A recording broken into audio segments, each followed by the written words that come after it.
There it be. Oh, we can see you definitely. Um, Okay.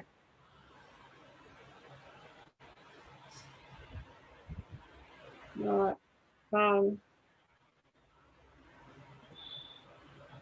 All I can do is I can hide my own view, of the view of me, but okay. that's all I seem to be able to do. There is a grid, but if I press that button, I don't know what will happen.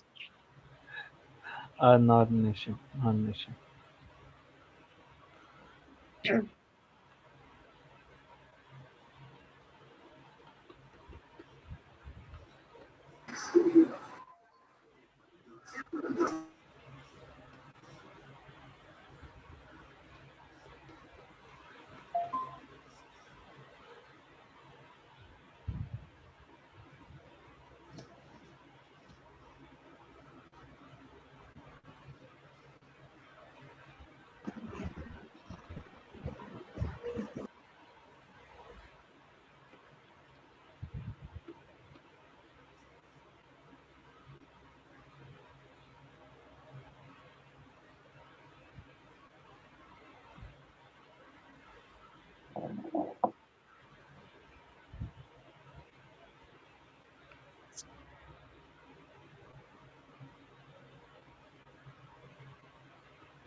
Okay. So,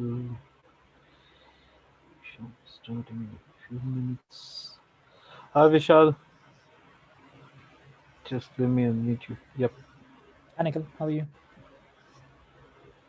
Yeah. Okay. You're unmuted. Can you hear me? Yeah, I can hear you. Nikhil, how are you?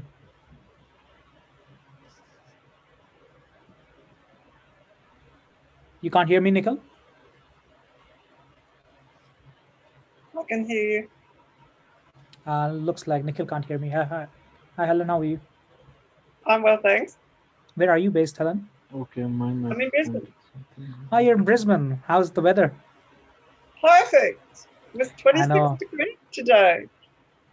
I miss Brisbane. I was there for quite a while, and then I moved to Adelaide last year, I and can't hear Ah. I think I anyone. made a wrong Let me decision. just check. What was the issue?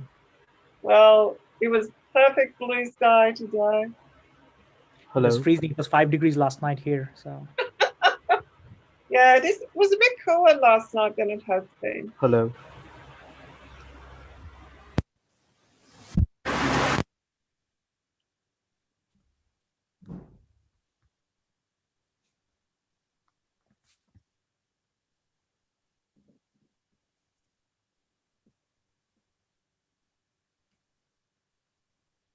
something's wrong with Nikhil's mic, I guess.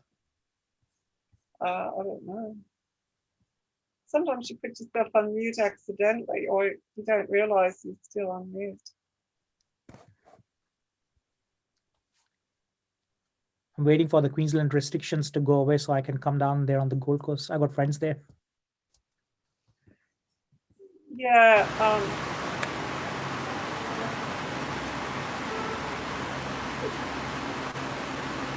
Okay.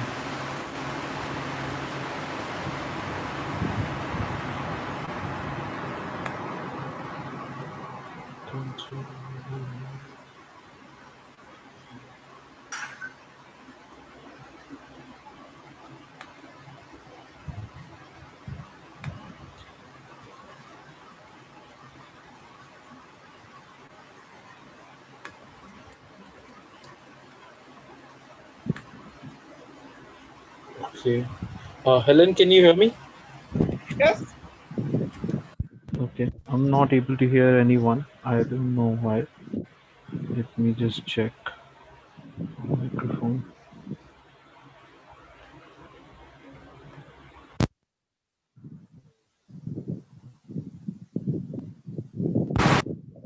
Hello. Hello. Hi. I'll reconnect. I think I might have to reconnect. I can hear you.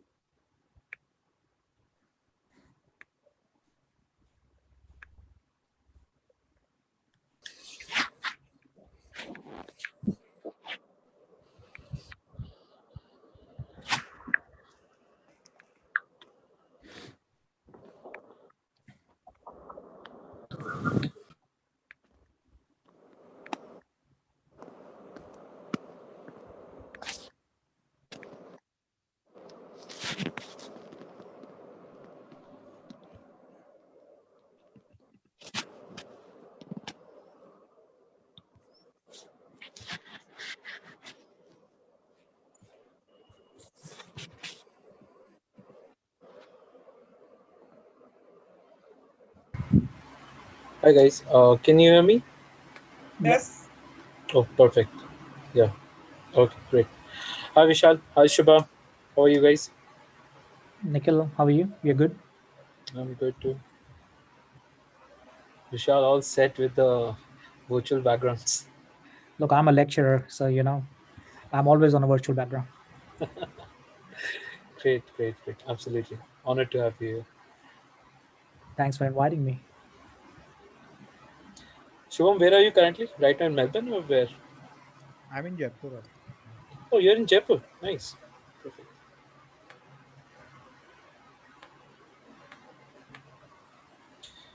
Okay. We'll start in the next 2 minutes. Just filling out most of the participants.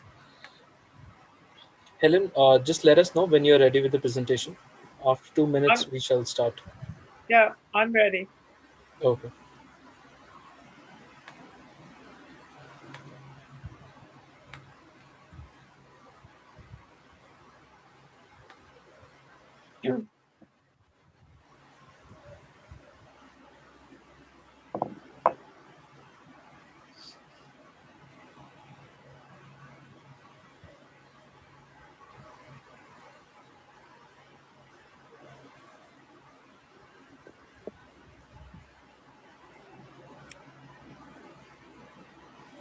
Hi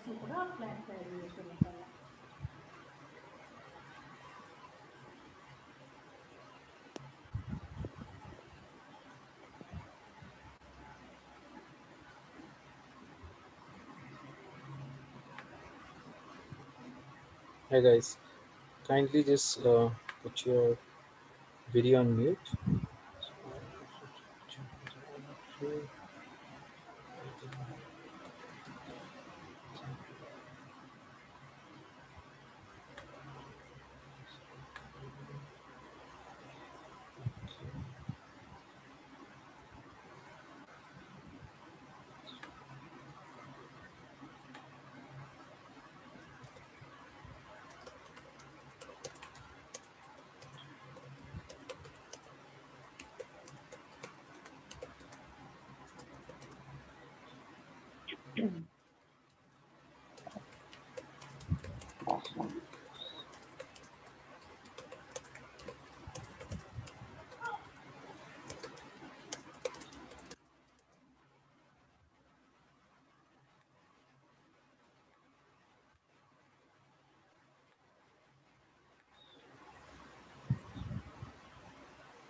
Hello.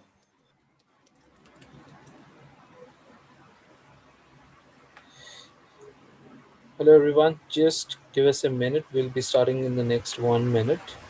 And request to everyone to kindly switch off your video and your microphone and just let Helen, Shubham and Vishal will be having their videos on. And again, you guys are free to type all your questions in the chat. Will There are a couple of moderators who will be taking up all the questions and answering you. In the meanwhile, once Helen's sessions gets over, she'll start answering your questions. And if there are still more questions, I'll be also answering your questions. And on the study broad side, definitely Shubham and Vishal would revert your questions once their sessions gets over. Okay. So I would recommend everyone to enter all your questions in the chat box, so that we'll be very help with your comforts. Okay, so Helen, over to you. Let's start the session. Good afternoon, everybody. I'm delighted to be speaking to you today in this TOEFL Masterclass. I'm speaking to you from Brisbane, which is the third largest city in Australia, and I represent TOEFL in both Australia and New Zealand. Today, we'll be also joined by our two experts, Dr. Vishal Rana and our graduate, Subram Jain, and they'll also talk to you about their experiences in a little while. But first, let's have a look at how the session will run today. It'll basically be in 3 parts. So the first part will be about, so why choose Australia? Why have so many other Indian students chosen Australia as a study destination? And we'll hear from Dr. Rana about studying business management in Australia. Then we'll go to look at a detailed test overview, give you some hints and tips, as well as a lot of information. And there we'll hear from Shubram about his test experience. He's been a student at the University of Melbourne. And finally, we will go to your questions and answer session. Okay, so before we start that, TOEFL testing. Over 35 million TOEFL tests have been taken. And so many people have been helped to achieve their study goals and other life goals with a TOEFL test. The test is accepted in all the major English-speaking study destinations around the world. So not only Australia and New Zealand, but also the US, Canada, the UK, Europe, and Asia for English classes as well. So why Australia?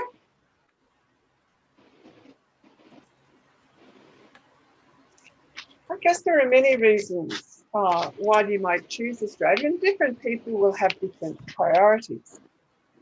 We offer a quality higher education. We're the third largest English-speaking destination for international students globally. And there's a reason for that popularity. Many of our universities are listed in the top 100 worldwide. We are a diverse, multicultural environment, and there are many different migrant groups, including large groups of Indian migrants in our country already. We also understand the value of your gaining skills and knowledge which will help you in your career. We have generous post-study work visa arrangements, and we give you the chance to obtain local work experience. While different universities specialise in different disciplines, we offer a full range of courses in our comprehensive university system. Most of the universities in Australia are public universities and are mostly quite large, but there are also a diverse range of private institutions that tend to be specialised across Australia. And of course, your experience as a student is going to have an impact on the way you think and the rest of your life. You'll make a diverse range of friends and a broad network of contacts. So there are many reasons why you might choose to study in Australia. I'd like to address a couple of very specific things before we go on. And one is the current situation with regard to the COVID and potential study. COVID in Australia is largely COVID-free. There's almost no community transmission. The exception to that is Melbourne, where there has been a lockdown for the last 6 weeks, and the situation is slightly easing as from today. The international borders are closed currently, except for Australians returning. And so the plan in terms of return of international students is to start with some pilot programs. Perhaps later this year, 200 to 300 students might go to, say, Adelaide. Adelaide is very keen to be a pilot program, or to other cities. Obviously, these students will need to go into quarantine, but these will tend to be small groups. There are still from the political perspective, just to give you a feel for this, there's still quite a lot of Australians overseas. So the government wants to bring more Australians back, which has been a slightly slow process with not many flights and so forth. And and we're also keen to have our state borders open, and borders are not open to Victorians at the moment, especially those people who live in Melbourne. So there are some steps to be taken before there's likely to be a large increase in the number of international student arrivals. The first people who will be coming back to Australia will be New Zealanders, and that is being worked out between the governments. I imagine that some international students could arrive in our first semester next year, which is February, but I think it's actually more likely that it will be July next year before significant numbers of international students are allowed to return to Australia. There are online study options for most universities, and so that's something you could consider. If you want more information about the COVID situation and students, the best place is to look at the Study in Australia government website. They have a COVID-19 resource hub, and that provides updated information, including a campaign called In This Together, which is lots of students' experiences during the pandemic in Australia. But moving right along, the other thing I wanted to talk to you about is post-study work visas. And the reason I'm talking to you about this is because I know how important it is for your consideration of your future career. Indian students form the largest number of post-study work visa graduates in Australia. So there are basically two requirements. One is a 2-year study requirement. you used to have to do that only in Australia. Because of COVID, there has been an alteration. So you can commence study online and have it counted towards your post-study work visa, but you must get a student visa first if you want to cover your post-study work visa study. So that's a 2-year minimum study requirement, and there's also an English requirement. But as you will see from the numbers on the screen, the English requirement is not high. The TOEFL score, a total of 60, and those listening, speaking, reading, and writing scores. This must be from a test centre test, by the way. And the current situation is that in India, about 79% of TOEFL test centres are open. The thing to understand about post-study work visas in Australia is that they can vary. Research students get longer post-study work visas than coursework students, but most of you will be wanting to do a 2-year master's program, and so it depends where you study. If you study in Brisbane, Sydney or Melbourne, you're eligible for a 2-year program. If you went to a city like Adelaide or Perth or Hobart, range of cities like that, and you stayed there and worked there as well, you'd get a 3-year post-study work visa. And there are some areas where you can even get a 4-year post-study work visa, but you must stay there to work as well as to study. So 2, 3 or 4 years. Which universities accept TOEFL scores in Australia?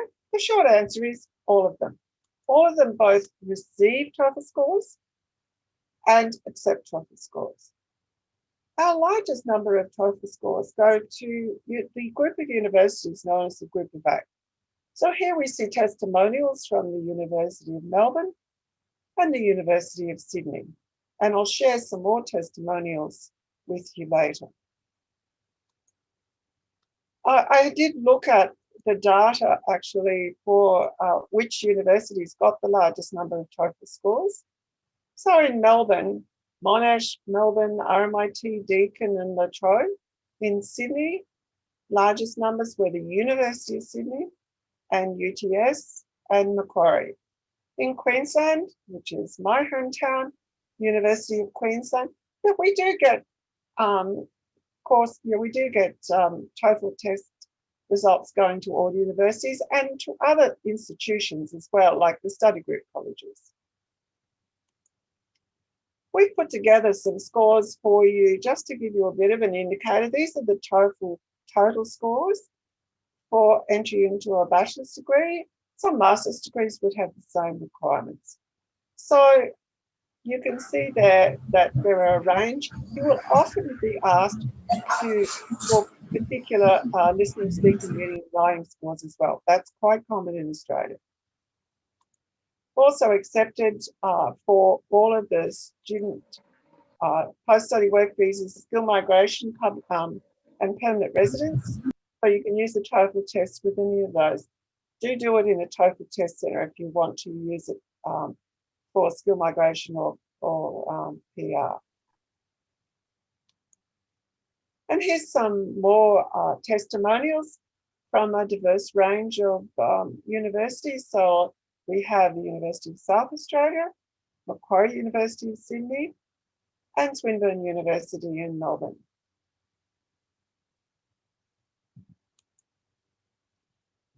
A bit of background about Indian students in Australia. So there are currently about 780,000 international students enrolled in Australian courses. There are some of those are currently overseas, but most of those are in Australia. There are over 100,000 students enrolled in Australian higher education, and India is the second largest I'm from India. source country from to Australia in terms of students. Most Indian students in Australia study either management or business or information technology, and most study at the master's level. I'd now like to ask Dr. Rana if perhaps he'd like to tell you a little bit about studying business management in Australia, because he's an experienced academic and researcher. Hello, can you hear me? Yeah, I'm from Namibia. I'm the master in the TOEFL. What is looking? Thanks, Helen. So I'll talk a little bit about my experience, not only as an academic, but as an international student in Australia. So I came to Australia in 2005 when I completed my undergrad in hospitality management. And I started my master's in hospitality management when I came to Australia. And I remember giving my English test. At that time, I was required to provide an IELTS test, which I came to Brisbane actually, and studied at Griffith during my master's.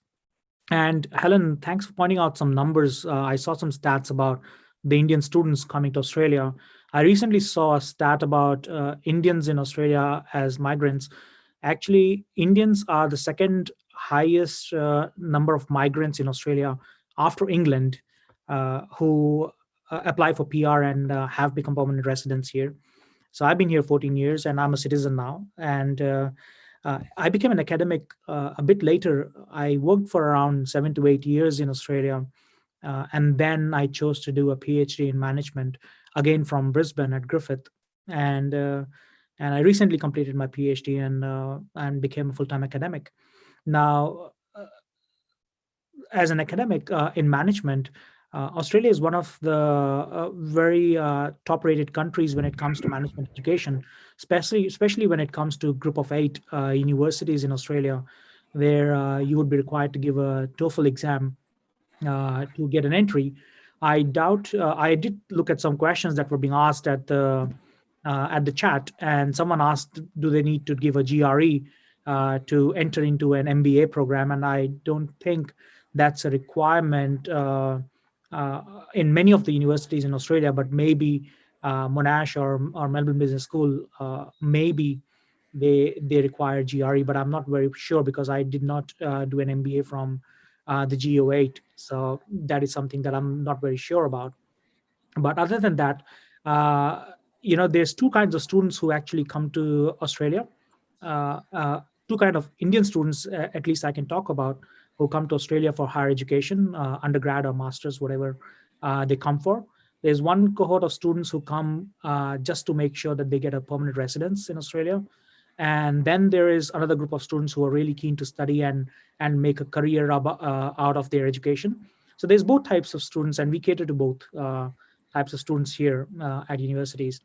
And other than that, I'm open to any questions you may have later on about the Oh, experience of higher education in it's Australia. really good. I can understand. I'm sorry, can you please repeat? Nothing as such. People are just typing down the questions. Yep. Yeah, if you have any questions, if you've come across any questions, Nikhil, you can pass on to me. Yes, absolutely. So there are basic questions like after bachelor's, is there a direct master's for 15 or 16 years of education? Is that one of the issues? And yeah, that's one of the basic questions that people have. So So can you explain me what is the that question. use of? I'll address that question first. So you can come in for masters directly after the bachelor's, which is what I did. I came directly for masters, but when it comes to MBA program, I think you need a relevant work experience for an MBA. Usually the requirements for MBA is different to a general master's program. Yeah. MBA would require you usually 3 to 4 year of managerial experience Yeah. after your undergrad, because the misconception about MBA in India is that anyways, what we do in India is PGDBM and not necessarily an MBA. So there's a difference between PGDBM and which is postgraduate diploma of business management versus an MBA that happens in overseas. And the best quality, the best value for money you get out of an MBA is only after you have worked for 3 to 4 years at a supervisory level at least, because you have understood the concepts, you have applied the concepts from what you have learned in your undergrad degree, and then you come to do an MBA, which is more value for money because you understand the concept, you understand how to apply the concepts in real work scenarios, and you're usually doing an MBA overseas. At least in Australia, is to get from a middle level management to a higher level management, and so the preference for an MBA in Australia would be at least a few years of work experience at a Are you supervisory. MBA student? Nikhil, does that answer your question? Yes, absolutely. People have also asked, like, is GRE mandatory for all the master's courses, or else can we give just an English test prep exam and can apply for masters also? It really depends upon the university requirements around GRE, but I think that just for a master's degree, GRE is not required. You just give an English test to show your proficiency in English. And there's two, look, again, I'm not very sure about how the TOEFL works now. I gave my TOEFL in 2003, so it's been a while that I gave my TOEFL. But when I did give another exam, which was IELTS, there's two different streams, which is academic and general, and you would require an academic pathway for an English Yeah. test to come to an education. Absolutely. I think I'll be able to answer that question because I did give TOEFL for my PhD, There you go. in that case. And And I was TOEFL is more commonly accepted by the American institution, while the IELTS is more commonly accepted overseas. But many schools subject scores from either exam. Generally speaking, the majority of the United States schools survived state they prefer TOEFL scores over scores of the English language test. thank Look, you. I think we this is are. something coming I, from the audience. I think we are But more focused towards Australia right now, so yeah, it's no point talking about America right now. So, absolutely. sticking to Australia, I think either of them, as Helen already pointed out, is acceptable for educational Sure. institutions. So, talking about Australia, I did get into a couple of Australian colleges. Like University of Melbourne was one of them, and Monash was one of them. I got into PhD, which was a funded PhD program, directly into Australia also, and also via one of the joint program with IITs in Australia. Uh, so why did I choose the joint program? That's another story. But the point I'm trying to make here is you can get into masters, you can get into PhDs with just an English proficiency exam. And as Vishal rightly said, some of the courses may want to check your aptitude, for which GRE is an additional add-on. But it's not like you always need GRE for your masters or for your PhD exams. That's not a mandatory criteria. Okay, so in that case, you can definitely resort to, let's say, TOEFL or anything English test prep exam. It's GMAT or GRE, doesn't matter. Either of them, Yep. it really depends upon the institution if they want it or not. So I would suggest, because someone just pointed out GMAT, and I'm like, it really depends upon what the institution requirements are. Majority of the institutions wouldn't require a GMAT or a GRE. Just an English test would be fine. But then again, it really depends upon the institution. So I would suggest to check out the institution requirements. Okay. I think I Melbourne Business think School for yeah, the school at the Melbourne Business School has some courses that require GRE, but I think like economics courses or something like that. It's certainly, you're correct. It's not a common requirement, but students, when they're preparing to apply for a program, should always look at the detail of that institution, and so you know that's always the best. Look, I can Way share forward. my and thanks Helen for adding on to that, because I can share my experience of applying for Melbourne Business School, and I was just 22 at that time, because I came to Australia when I was 21. So at that time I wanted to apply for, after my masters which I was doing at Griffith, I wanted to apply for my MBA in Melbourne Business School, and they denied because they said you're too young. The average age of our class is around 32, and you're 10 years younger than what the average age is. But at that time, I know that they did require a GMAT for the MBA program at Melbourne Business School. I'm not sure about now; it's been a while, but as you pointed out, it's an institution-based requirement, and we should check out. Absolutely. I think for the MBA, the major criteria usually goes in the waiving of the GMAT is the work experience. If you're a fresher, then definitely GMAT is something that they would look at. But if you have a good amount of work experience, then GMAT sometimes gets a waiver. That's at least I know about Monash. So I can definitely Yeah. speak about Monash on that note. So I don't. I one don't think question that we too have. many. I don't think there's too many MBA programs that you get into without several years of work experience. Yep. That's nowadays it's becoming a little bit more of a trend that a lot of freshers are going into management programs, and MBA is one of them. So people have questions like, what's the usual validation of TOEFL home edition for their masters or their MBA or PhD program? Is it home edition same to this, or is it like Um, they have a can I hold off that question till I talk about the home edition? sure, Is that absolutely, possible? absolutely. Thanks. Okay, let's go ahead then. I think majority of the questions are pretty much general. We'll probably answer that in the end of the session. Okay. Thank you so much, Vishal. It was very Thank you. interesting. Thank you. Okay, I am just going to briefly speak about New Zealand, um, just to give you the full picture.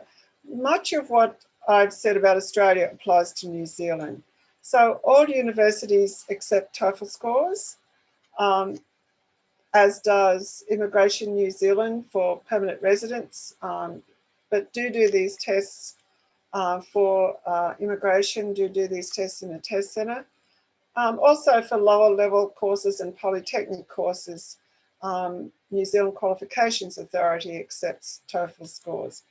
Again, we've done some homework and looked at the kinds of scores you might need. So you'll see that a TOEFL total score of about 80 would be the minimum requirement for, these are undergraduate courses, but some postgraduates would be the same and some would be higher. That's really all I wanted to say about New Zealand. Their borders, again, are closed at the moment, so no international students are coming to New Zealand. And so it'll be sometime next year before that is possible, probably semester 2. Okay, we're going to move on to the actual TOEFL overview and the TOEFL tips section now. So I'm going to go through a fair bit of detail because we want you to succeed and we want to do whatever we can to help you achieve that score. So the TOEFL test is a computer-delivered test, measures listening, speaking, reading and writing, and it's used for a wide range of purposes, not only for admission, but also for things like professional recognition, for permanent residents and so forth. Some fast facts. It's a 3-hour test. It's one sitting. You usually get your scores in 6 days, but you get your reading and your listening score instantly before you leave the test centre. We use both human scorers and AI for both our speaking and our writing, and I'll talk more about that because we're really, really keen to ensure that we have the fairest and most accurate assessment. The test is currently $185 US, but ForeignAdmits has discount vouchers available, so you can get one today. I want to talk about scoring because scoring is a very important aspect.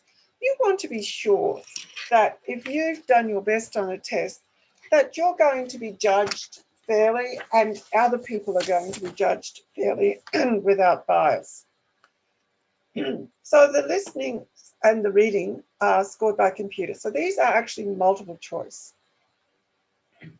But the speaking and the writing section are scored by human raters as well as electronic scoring. So when you take a TOEFL test, the only thing that matters is what you know, not where you test, not what you look like, or who scores your test.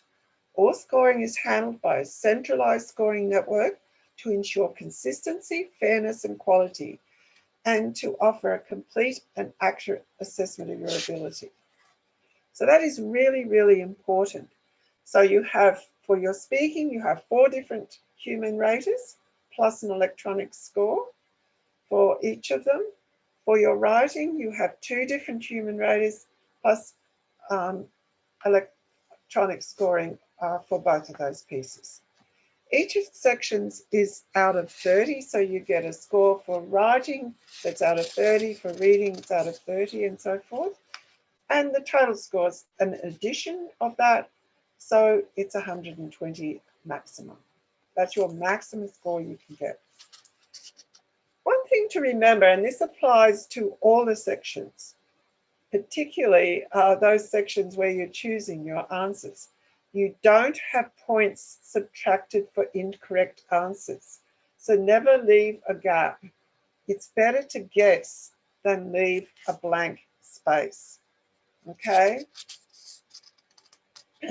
When you've done your test, you'll receive an email from ETS to say to go to your online profile. You log in and your score will be there. So it'll have your test day photo, it'll have some information about you and your test center, it'll have your test day score, and it'll also have another score called My Best Score, which is if you've done more than one test, it'll be the best listening, speaking, reading and writing score you've got over the last 2 years of valid tests. So that's an extra service, which some universities do look at, not all, but that's additional information we provide you and provide your institution to give a fuller picture of your testing ability.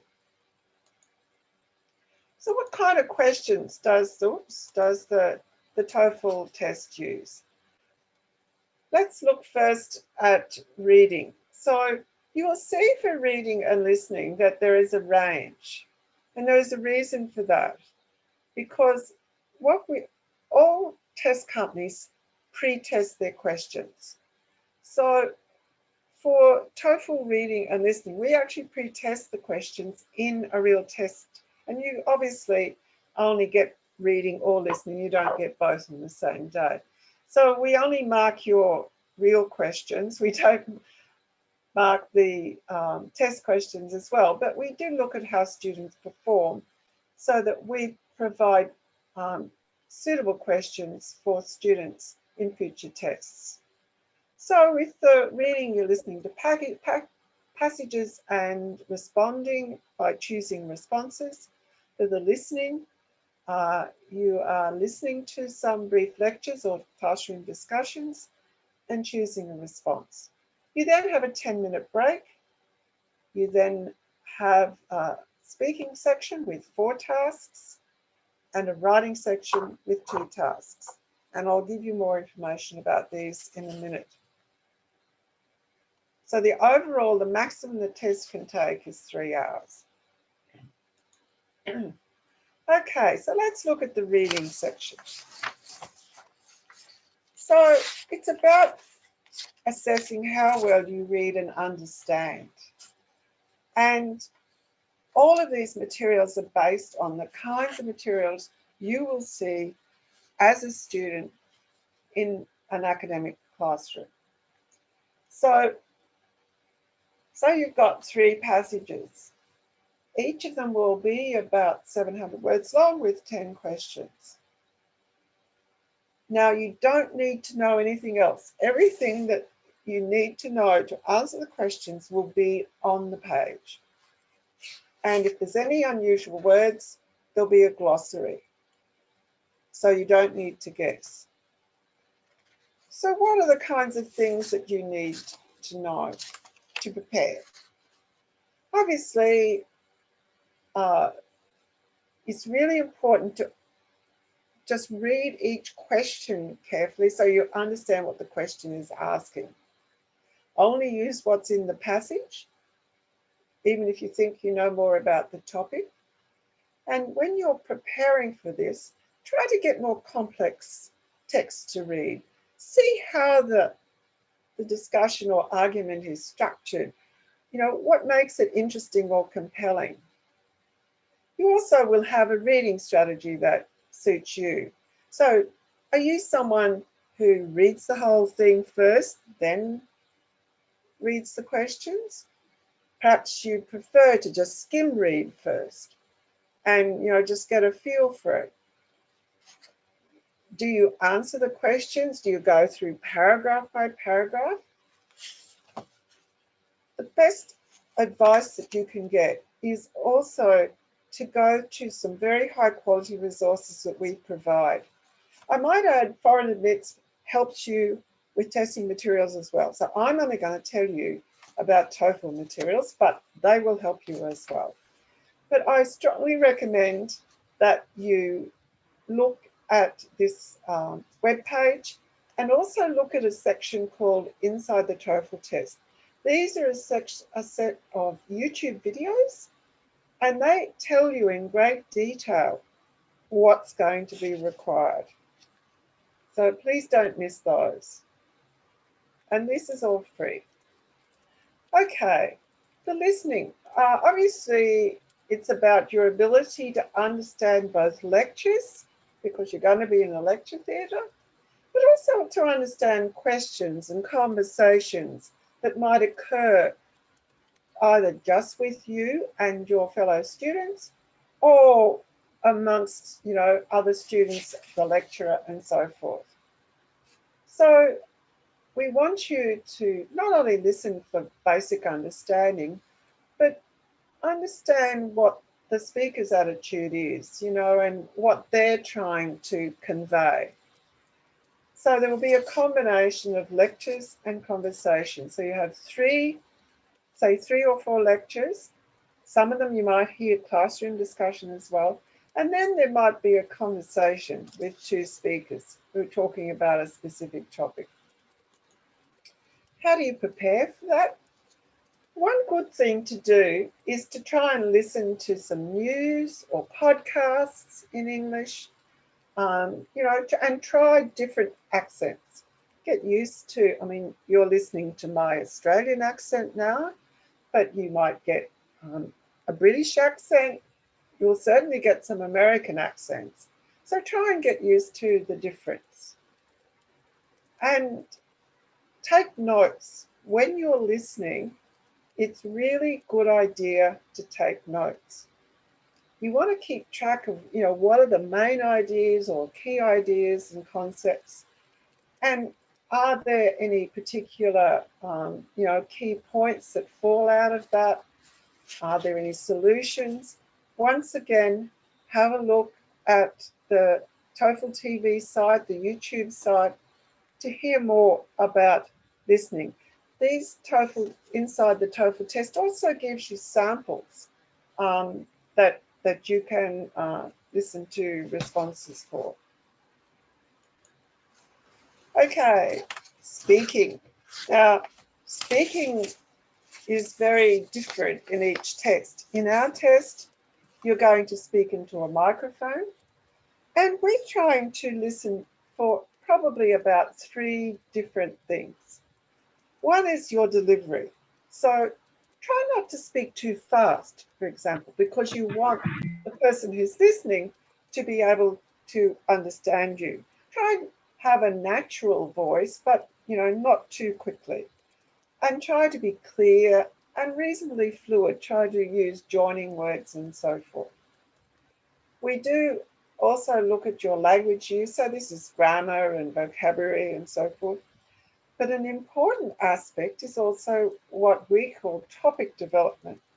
So how do you move from one part of your response to the next, so that it's easy for the person listening to follow?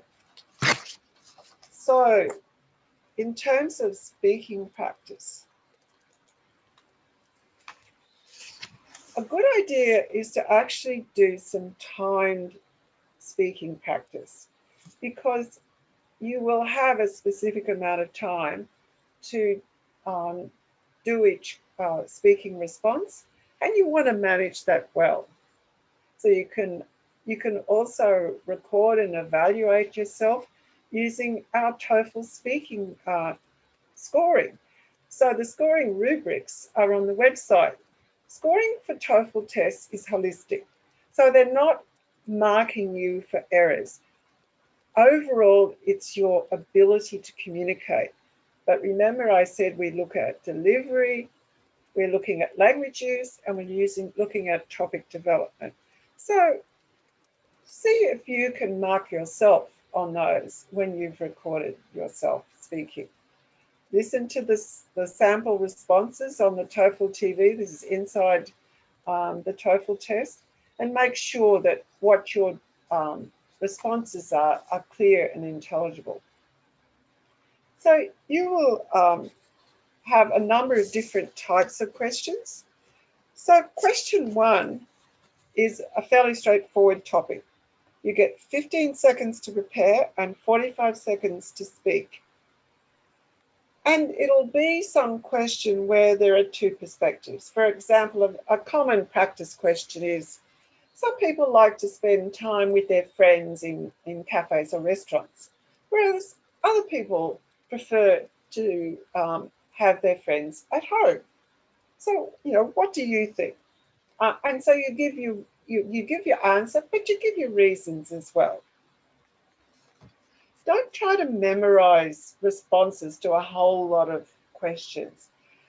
Actually, the markers are do a lot of scoring, so they can hear those sort of packaged responses. So try to avoid doing that.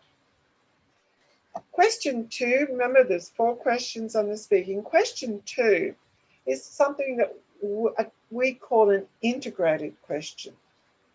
It's going to be about a campus situation. So you get to read a passage first on the screen, then you listen to a conversation. And so the conversation will have something to do with the passage that you have read. And you might be asked, for example, to summarize the opinion that's being expressed and how it relates to the reading when you've heard the two speakers. Questions 3 and 4 relate to academic topics. So for question 3, you get 30 seconds to prepare and then 60 seconds to respond. And of course, these timings give you a little bit of time to prepare and you can make a few notes. But if you're asked a question in class, you're not going to have a very, very long time to respond. So you need to be able to get used to thinking on your feet, which I'm sure you can all do. Question 4, again, you'll be listening to a short lecture. And so you'll have 20 minutes to prepare and then 60 minutes to respond.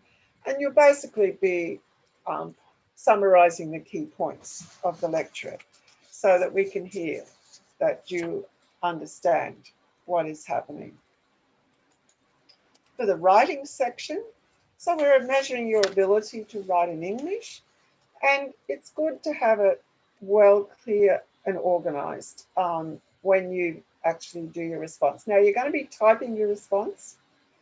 So,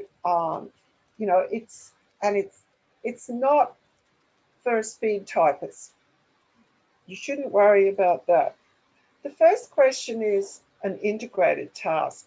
So you're going to have 2 sources of information. You're going to listen to a short lecture and you're going to read a short passage on the screen.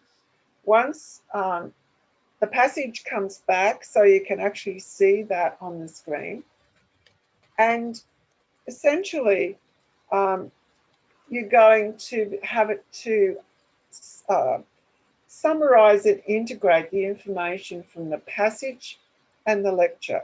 So they might present, for example, different perspectives on the same topic. So a typical answer here would give the main idea and a couple of supporting pieces of information. So we would look at how you developed your response, and the written task, how you integrated, and how you use language. So that's grammar and vocabulary and so forth. So normal expectation for that would be about 150 to 225 words. And you've got 20 minutes to do that. The second writing task is what we call an independent task, and it's your personal opinion or response. Now, this will be a straight question, and what you need to do is give your reasons why you have a particular view and some examples. It's a good idea, particularly for this response, to prepare a quick outline before you start. You have 30 minutes to do this task, and normal expectation is around 300 words. So you have time to, jot down some notes on your scratch paper before you actually start to type. And of course, you can work on minor corrections and so forth as you go along. So those two, as I said before, scored by two different raters and an automated scoring tool as well. So again, practicing timed conditions. Make sure you do what the task tells you. So make sure you read the question carefully and give yourself some time at the end to go back and check. Don't try humor or irony. It may not work. What you think is funny may not be what the marker thinks is funny. So just avoid that. Again, we have the rubrics or the scoring standards on the webpage, so you can look at those yourself. You can have a go if you want to at scoring some writing that you've done. And once again, look at this website, which takes you also to the inside the TOEFL test videos on YouTube. These are wonderful sources of basic information. And they're all done. You'll meet our colleague, Michael, from the marketing section of TOEFL, and he does all of these inside the TOEFL test presentations. Okay, a little bit about test prep and test registration. First to test registration. So you create an account on the TOEFL website, and it's very important that you get your ID right, that when you register, you must exactly be able to match that ID when you turn up on test day. And there are some specific requirements for ID, which you should make sure that you meet.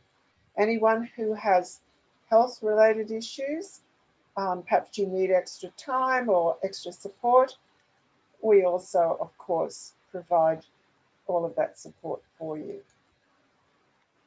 If you're going to a test centre, you can actually register on our official app. So this can be downloaded for free, and it obviously gives you lots of information, including finding test centres, Google Maps, and so forth. We also provide videos about what to expect on test day. You know, how the checking in process will happen, because you're not going to go to the test centre until test day. So it's good to kind of feel that you understand. So you must turn up at least half an hour beforehand to the test centre, preferably more. Make sure you know how to get there and everything. You've got your ID. You understand all the test security procedures, because you will be part of this process of security right from when you arrive at the test centre. You'll know that you've got to use your headset and microphone during the test. And you can watch a video about the whole process if you would like. Okay, so as I said, ForeignAdmits will help you with resources. So these are only the TOEFL resources that we supply you, and trying to help you to be prepared and to succeed. We prefer no surprises. We want you to know what to expect. Absolutely. So there are a range of websites. There's YouTube, as I've mentioned. There's a TOEFL TV site. We offer a free course. We also offer free practice tests. There are paid resources too, and I will go through those briefly for you later.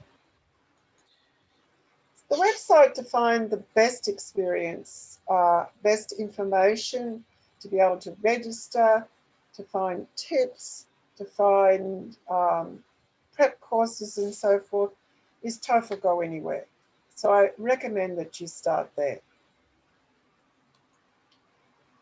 And this is what the inside the TOEFL test looks like on YouTube.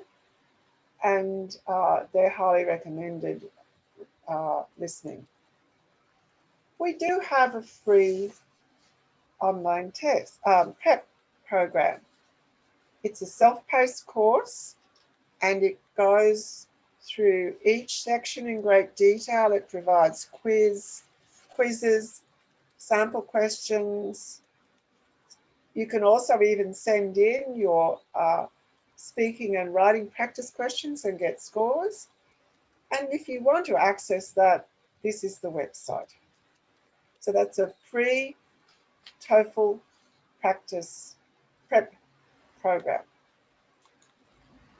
When you register, you'll get a free practice test, which will include all the sections, but there are lots more free practice tests. So if you go to, say, the reading section of the TOEFL website, you'll see that you can get lots more practice questions. The TOEFL Go app is the official prep app. Again, it provides you with information if you prefer to use an app. There are guides and ebooks you can buy. There's an official guide. There's a product called TOEFL Practice Online, which is a complete test. So you sit the test, you can do it in your own time on your own computer. When you submit, it gives you a score for listening, speaking, reading, writing, and a total score. There are also combined value packs, which package some of these prep programs. Now I'm going to ask Shubham to talk to you. So he has been studying in the University of Melbourne. He's completed his master's program. He's currently working. He has done a TOEFL test, and he might also have some tips about how he prepared for his TOEFL test. He was obviously successful in getting into the University of Melbourne. So perhaps if we can hear from you, Shubham. Hi everyone. So can everyone listen Hi. to me? We can hear you, Shubham. Okay. So yeah. So basically, first of all, I'll tell something about myself. So I did my engineering in India back in 2014, and after that, right after that, I did an MPhil in engineering, which was a research focused course from University of Melbourne, which I completed in 2016. And after that, I have been working in India only. So I have been reading the questions which are asked. So I'll share my experience on the basis of those questions. So first of all, people are confused about which test to give, like GRE, TOEFL, or IELTS. So, so just to clarify, I mean GRE is generally not required for studying in Australia. That is mainly a US requirement. Yeah, as Vishal and Helen mentioned, that some of the business courses may require GRE, but generally other courses, especially in engineering and others, they don't require GRE in Australia. So you have to give any one of the English test course, that is either TOEFL or IELTS. So I prefer TOEFL, and so basically, I gave TOEFL in October 2013. I was completing my graduation in May 2014. So I gave in a year before, around 6 months before. So yeah, so the TOEFL scores are valid for 2 years generally. So you can plan accordingly and can give the test. And the courses and the programs generally in Australia, in most of the universities, start in both semesters, fall or like spring semester. So you can plan accordingly. Generally, in India, we complete our our degrees in summers, so you would generally prefer to start as soon as possible in July and August. So you can accordingly plan to give like TOEFL test in October to December, or before, like in between July to October, and year before when you are planning to start. So yeah, and TOEFL is conducted across the year, so you can choose any time where and any slot you would prefer. But generally, try to like pick up a slot very early, because when I was giving the test, I was in Mumbai, but like I registered only in month of July and August, so I could not get a slot in Mumbai in October, so I had to go to Delhi. So yeah, so you can plan in advance. Other than that, regarding the preparation for TOEFL test, generally it was a very smooth experience for me, and I think it depends on person to person. So I would suggest first start with a mock test. Like TOEFL itself provides some mock test, so you can start with that and then see your score, how you score in the test, and accordingly then you can pick up your like which area you would like to focus on. So based on the score you are targeting, the programs you are targeting. So in my experience, there is a like the for in Australia, the TOEFL minimum requirement of the TOEFL score for an admission and for studying is not very high. So you can generally prepare, like with minimum preparation you can score that course. Only if when the later stage, when you would be targeting to get a permanent residency, then you would require more points, so then you can plan to prepare better and get higher score. But for studying, you would be able to get it with only with a little preparation. So I generally gave 2 3 mock tests, and I could score well in my first attempt at TOEFL. So yeah, so that helped me to apply in Australia, of course, wherever I wanted. So other than that, for engineering people, some people had doubts regarding the engineering courses masters available in Australia. So I can tell about University of Melbourne. So there are two types of courses for engineering masters there. One in master in engineering, which is a coursework course, and the second is the master of philosophy, which is a research course. So I had a previous research experience. I did an internship also in University of Melbourne. So my preference was to pursue the research course. So I did an MPhil in engineering at University of Melbourne.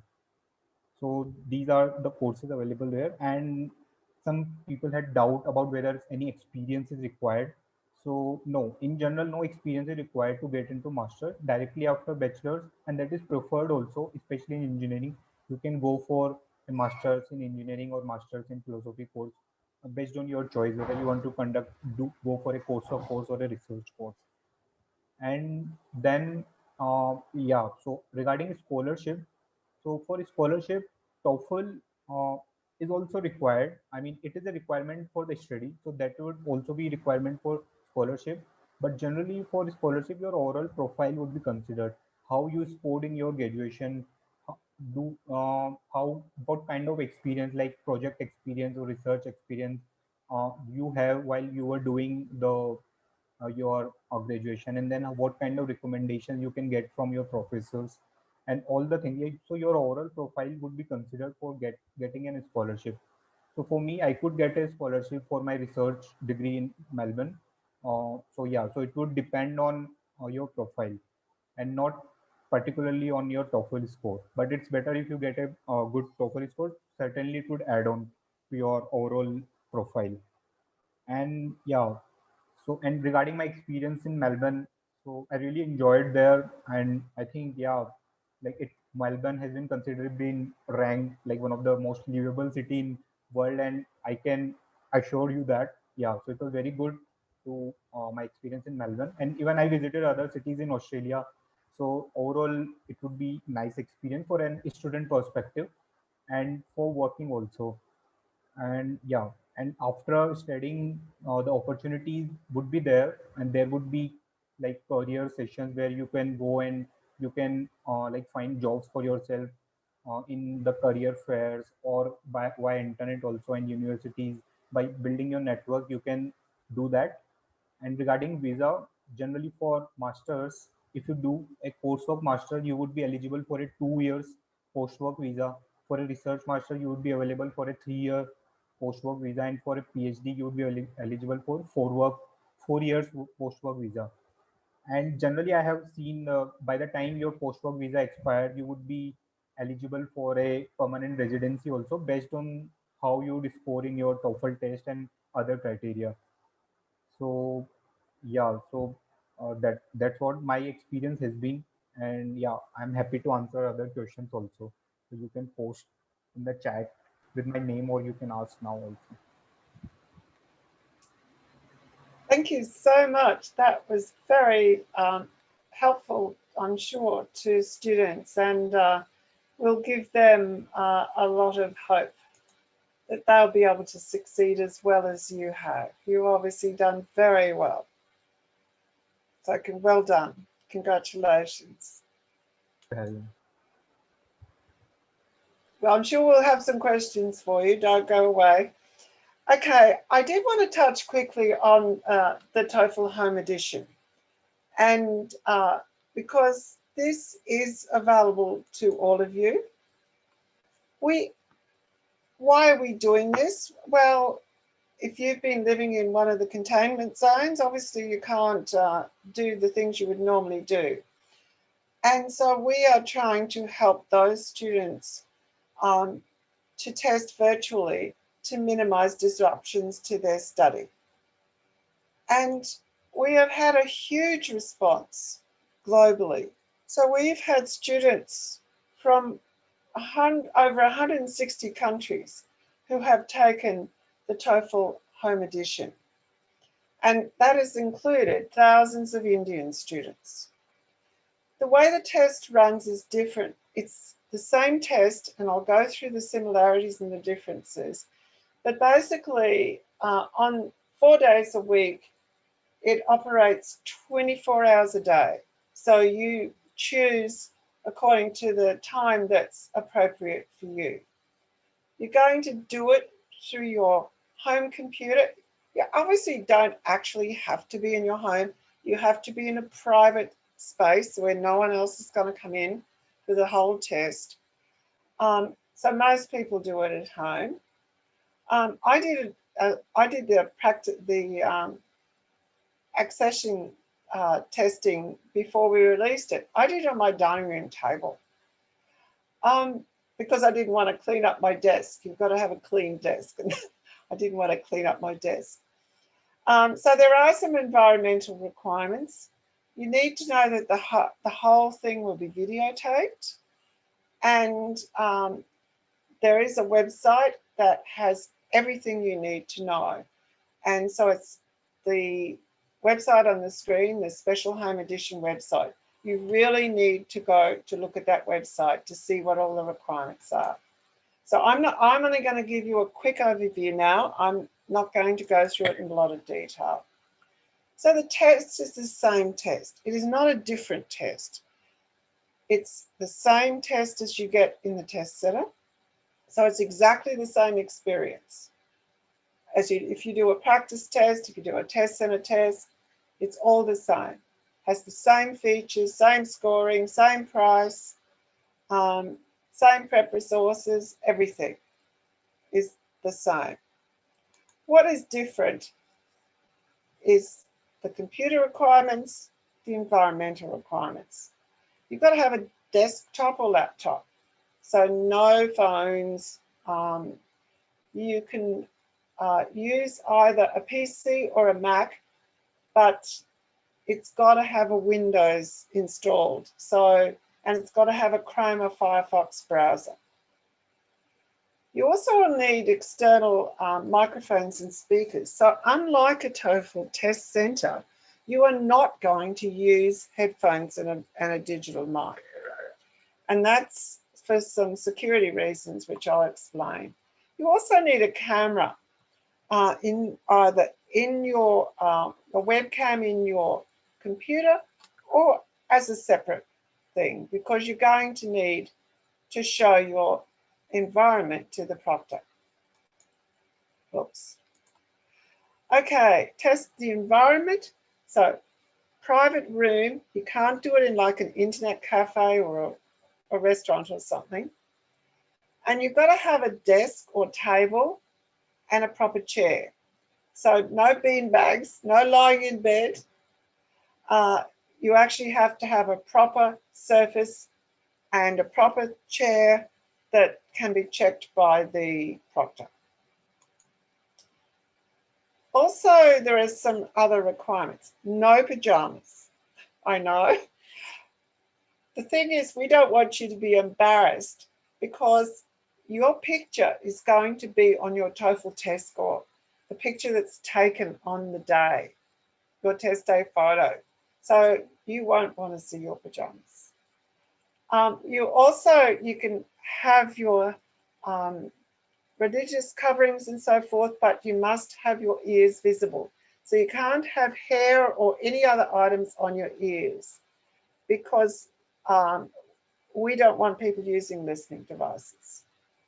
You also can't have jewelry and all sorts of other stuff because our experience is that people try to hide things in hair combs and all sorts of places. So security is a big aspect of all of this. You can see that I wear glasses.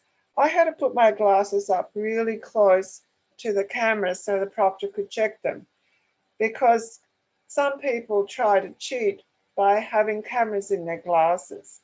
But glasses that have cameras in have a particular look, and he could see that mine didn't. Note taking is a bit of a challenge.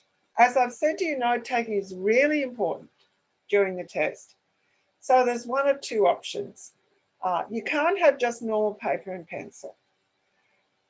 The reason for that is you're going to have to erase them before you leave the test. So you can get a little whiteboard with an erasable marker, or you can get one of those, those sheet protectors, the plastic ones, put a clean sheet of paper inside and get an erasable marker, because we can't have you taking questions out of the test or notes and things out of the test. So everything's got to be erased before you leave. So that is something that does require you to prepare. So every precaution is taken to ensure that test delivery is meeting our standards. So you've got the human proctor. So the proctor helps you to sign in. They look at your test day photo.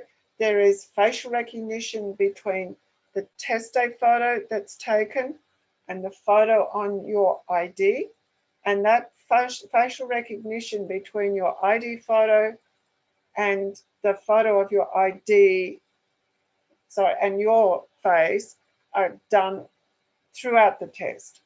There are a whole range of other things that are done to ensure that we are getting your genuine work. So you wouldn't want to be looking away frequently, because gaze tracking software will be activated, and that will suggest you're looking at something else for help.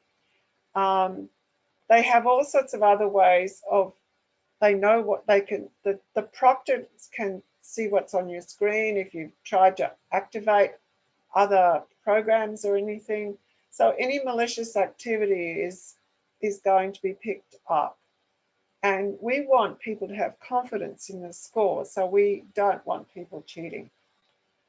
And we are aware of the various scams that are around and have measures to address this.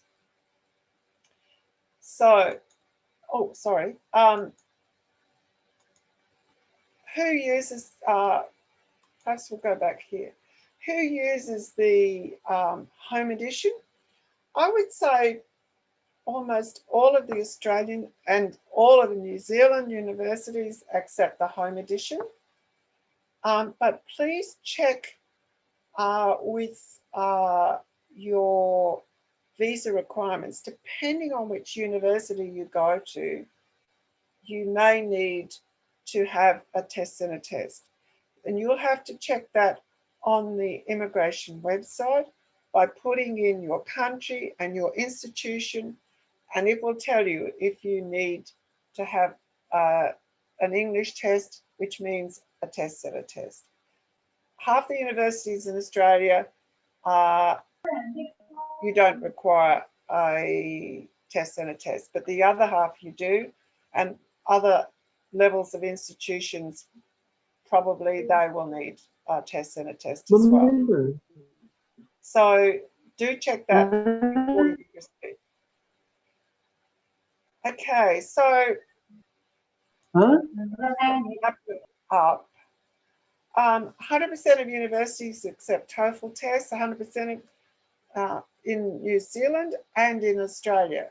So we have lots of prep material. We hope we're going to see you in Australia, at least by the middle of next year. And ForeignAdmits are there to help you. They can sell you test vouchers today. They can register you for your for prep material and provide you with lots and lots of support. So we're going to go to the question and answer session now. So I'm going to hand over to my ForeignAdmits colleague, who's going to put some of the questions up for us so that we can respond. Absolutely. Thank you, Helen. So one big announcement definitely before we get on to the questions. We will share the link in the chat. It's bit.ly/learn, Learn, learn minus TOEFL. Go to the website. There are tons of giveaways starting from 1 month free email course for your TOEFL preparations. You may not need any other resource apart from that. All the TOEFL resources are combined there and given there at one place so that you don't have to juggle through multiple websites. And then there's a free mock test, there's a free sample test, which is simulated exactly to the TOEFL Home Edition. So you won't feel new when you're giving your TOEFL Home Edition. And then definitely because of ETS TOEFL, we are able to give a $10 voucher for your test. If you're giving TOEFL test by the end of December, you can use those vouchers easily.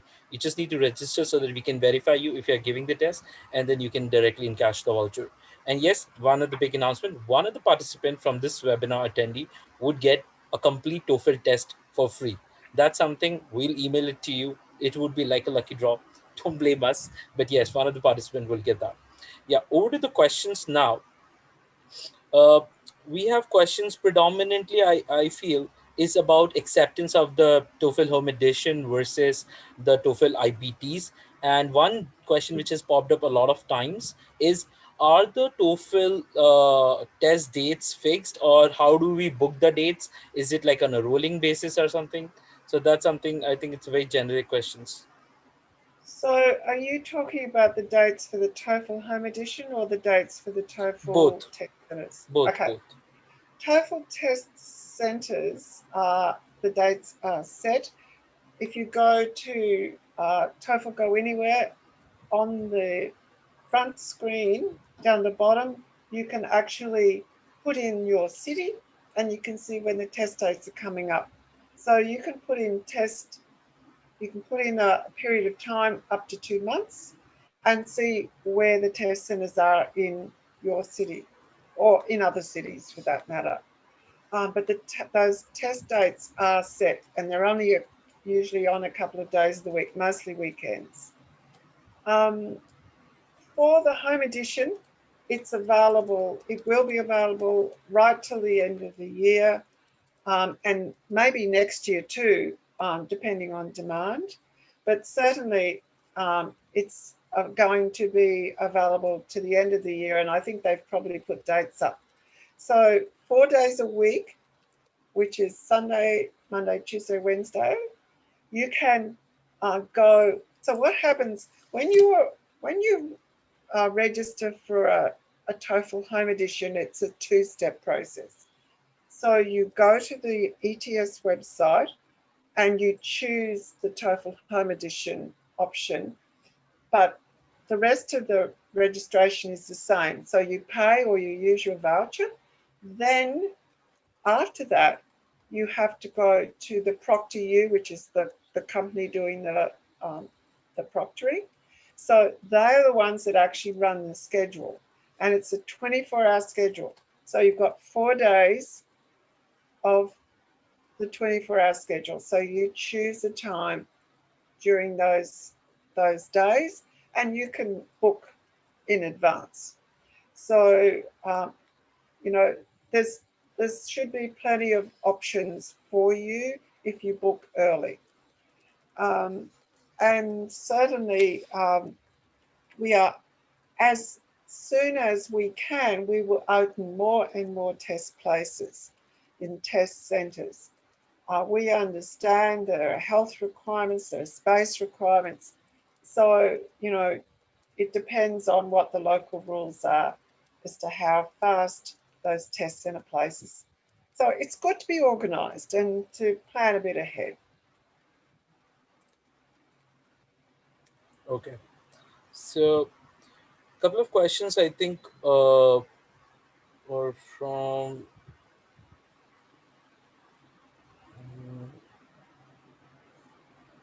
We I think most of the questions Shubham has answered while he was answering, talking about his experience.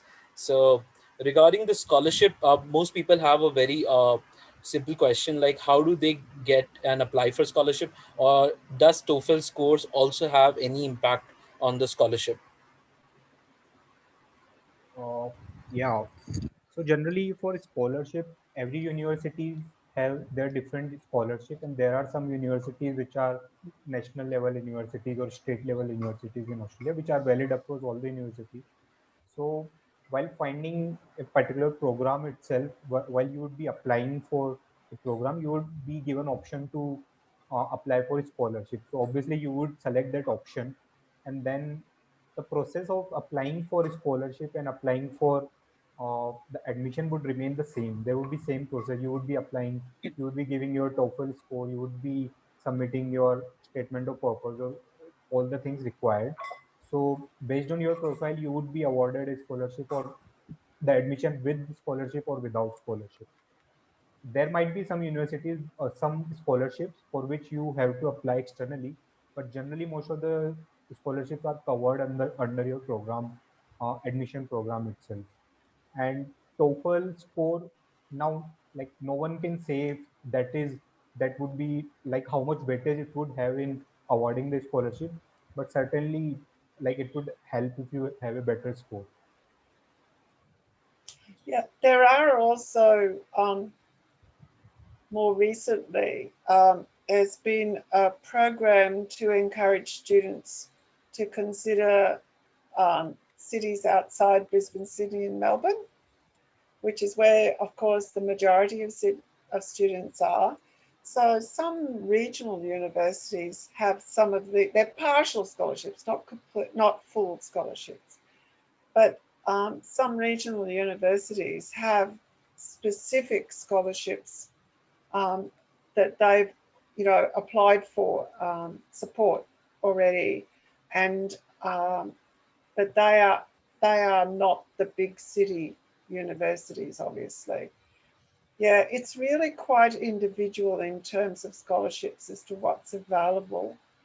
Um, and as Shubham says, you really need to look at your own university website. Certainly, to do something like a PhD or even a master's by research, that gives you a very good opportunity um, to obtain a scholarship. But most students are doing coursework programs, so um, yeah, it differs widely according to the different institutions. And they, for the kind of scholarship that would go for a master's in research, you really do have to have a good overall portfolio, your academic, your English, your experience, your research experience, and so forth. I mean, they're looking at all of that. Okay. Okay, and people have asked like, do we need a lot of additional materials to study for TOEFL, or is the basic TOEFL material is enough? Or you guys have any particular courses or any resources to study for TOEFL? Personally, I think by the time they have your program and they've used any resources that we've provided, and as you can see, there are lots of free things, I think they need to work out do a practice test, work out where their strengths and weaknesses are, and focus on those gaps. Oh, So I don't think you need to spend a lot of money.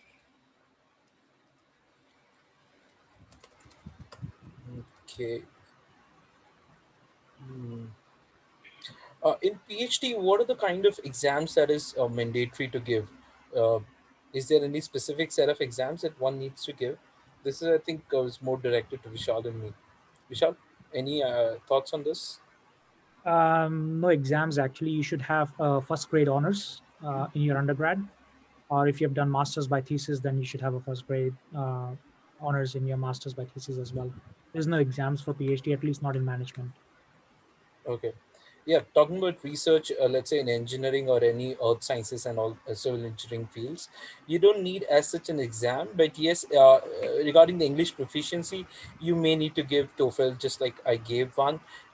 It depends if your background has an English language supportive, schools. If your certificates are validated by the college that yes, your medium of learning was in English language, then you may not even have to give any other test. But PhD is a very customized and I would say a little complicated in terms of the application processes. So there is no set answer for this, I would say. No, so you certainly don't have to do exams, but you may have to give some idea of the kind of research area you're interested in, because obviously not all universities can cover the research topic that you or area that you might be, expert in. So you need to explore those kinds of aspects. Um, to make sure that you're choosing the institution that's best suited for what you wish to achieve. That's an important part of the preparation, as well as your, putting your academic results or English results. I think you'll find, unless you've studied in an English-speaking destination, you probably will need an English test these days. Um, But I mean, if you had studied, for example, in the UK or the US or somewhere and had a master's from there, then you probably wouldn't need an English test. Well, actually, Helen, I got my undergrad from Edinburgh, and I still had to give an English test to come for masters here. Did you? Wow. I think Oh, but I think it totally depends. Uh, like I applied for a PhD recently, but I did not give any English exam uh, for this time. So it depends on like where you did your education and also the kind of work experience you have. So if you have yeah, work experience focused and the language used there is in English, and if you satisfy that requirement, then you can waive. So it depends on university to university. Yeah. yeah, Even at the yeah, time of my master's, I had like I did give TOEFL exam, but it was not completely needed. Like because my undergrad was in the language English, so I could provide a certificate that my course has been done in English. So they uh, waived my requirement. So it always depend on program and the university or everything. yeah, yes. Okay, one question that we have specific to TOEFL, and then one question we have is in civil engineering. What's your advice of usage of templates in speaking question? How does it affect the score? Well, I think you need to be careful not to sound like you've memorized something. And the reason is, because you might end up with a lower score if it's, just a sort of copycat sort of thing from something else you've practiced. It helps if you sound natural, if you actually respond to the question, um, like you're dealing with it for the first time. So I would be. I mean, there is the problem is that um, you actually the type of questions are not a surprise. Like we actually try to help you to prepare for the type of question you will get. But the circumstances and the particular example and those change all the time. And we prepare thousands and thousands of test questions. So if a question's appeared on a mock test, it's not very likely that you're going to get it in an existing TOEFL test, because tests that are questions that are in mock tests are what we call retired questions. In other words, they're not being used anymore. And we try to create, lots of new questions all the time, because we want it to be a level playing field for everybody. So you need to be very well prepared for the type of questions you're going to get and the format in which you respond. But I wouldn't try memorizing responses, because you'll sound like you're just, quoting something that you've memorized. You need to have a natural sort of approach to your responses. Okay. So, okay, I think is GMAT like GMAT is for management and GRE can be for all. Is it like a generalized thing, or GRE and GMAT both can be interchangeably used nowadays? I think my understanding is GMAT is mostly for management aptitude tests. GRE could be used for engineering, but most universities, I think University of Melbourne prefers GMAT Perfect. for the MBA program. Absolutely. Okay, I think we have come to the end of the session. Before just concluding the session, thank you everyone. Thank you, Helen. Thank you, Vishal. Thank you, Shubham. If you can just put on your video. Um, thank you everyone for making at this short notice. Really appreciate you guys taking out time and helping the students. And I'm sure a lot of students would have been really helped. I'm already seeing a lot of happy testimonials on the chat. So yeah, thank you everyone for all the support and guidance that you have given. Uh, from the ETS partner side, yes, just students, if you are planning to get the certificates, all of you will get an email. You need to register again to just get it verified to get the certificate. Don't ponder over the certificate. The certificate of attendance is not much effective than the learning that you had in this session. Focus on what you have learned, focus on what you want to do. We have already posted a lot of resources. This particular video will also go is already live on our YouTube channel. If not, you go to YouTube, just for Google ForeignAdmits, and you would be able to find us on the same video. You can go through it. If you have any questions, you can write to us or comment in the video. We'll definitely respond to you on all the questions that you have. And all the resources, again I'm saying, you have already gotten an email with all the resources, all the blogs, all the study materials that you need absolutely for TOEFL.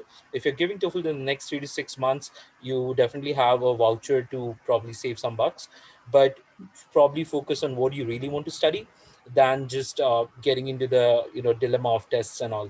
Okay, so that's my simple advice to each one of you, and all the best for your careers. Thanks, John. Thank you. Thank you. Thanks. Thanks to you two guys. Okay, Thanks, everyone. Oh, Alan. Thanks, great. Alan. Fantastic. See Yeah, ya. just before that, I think let's do a little bit of a group selfie, just to make people remember. Okay, just give me a second. Mm, yeah.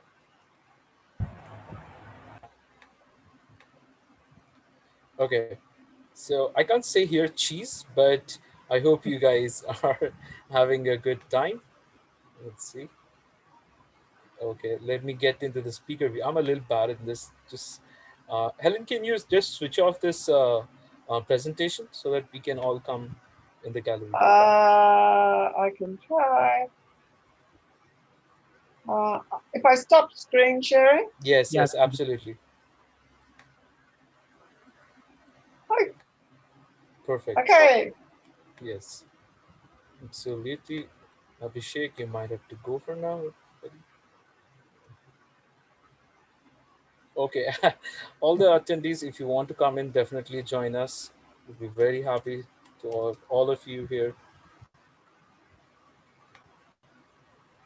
Cool. And now the screen share starts. Sure. Cool. Thank you guys. It was a really nice session, and I hope you guys have loved it. If you loved it, go to the TOEFL India page, follow them. They post a lot of cool updates about TOEFL. And if you like foreign admits, do visit foreign admits and do connect to Vishal Rana and Shubham on LinkedIn. Amazing guys. If you need any help regarding Australian management or regarding master's degree from University of Melbourne. Thank you. A big shout out for all of you guys. Thanks everyone.